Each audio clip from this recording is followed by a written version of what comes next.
Sir చిన్న సినిమాల్లో చాలామంది పెద్ద ప్రొడక్షన్ హౌస్లు కూడా చిన్న సినిమాలు తీయడం తగ్గించేశారు. చాలా పెద్ద ప్రొడక్షన్ హౌస్లు కూడా. మీరు ఒక్కళ్ళే చిన్న సినిమాల్లో కన్సిస్టెంట్గా సంవత్సరానికి 2-3 సినిమాలు చేసే నిర్మాత మీరు ఒక్కళ్ళే. ఈ ఈ దివాళీకి ఒక యూనిక్ సిచ్యువేషన్. 4 సినిమాలతో ఫైట్ చేయబోతున్నారు. 4 సినిమాల్లో 3 గీత ఒకటి, మైత్రి ఒకటి, పీపుల్ మీడియా ఫ్యాక్టరీ ఒకటి పెద్ద పెద్ద ప్రొడక్షన్ హౌసెస్తో ఢీ కొడుతున్నారు. ఈ సినిమాతో మీరు ఒక స్టేట్మెంటు లేకపోతే మిగతా హీరోలకు కానీ ఒక ఎలా ల్యాండ్ చేస్తారు సినిమా అనేది ఒక స్టేట్మెంట్ చేయాలని అనుకుంటున్నారా ఇంత కాంపిటీషన్లో కూడా? మంచి క్వశ్చన్ అడిగారు సార్. 1వ సినిమా అన్నప్పుడు నుంచి వాళ్ళ 6వ సినిమా రిలీజ్ అవుతుంది.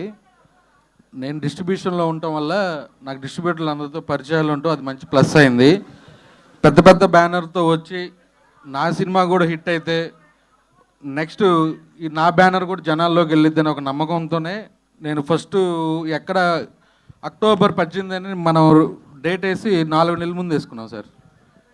ఏ రోజు నేను వెనక్కి తగ్గలేదు.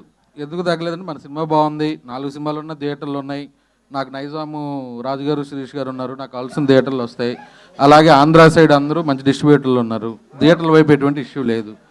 ఇలాంటి కాంపిటీషన్లో వచ్చి 4 సినిమాలు ఆడి నాది కూడా హిట్ అయింది అనుకోండి, నాకు కూడా 4 బ్యానర్లకు ఎలా పేరు వచ్చిందో నాకు కూడా అలా పేరు వస్తుందని డెఫినెట్గా ఆకర్షిస్తుంది. ఆల్ ది బెస్ట్ అండి.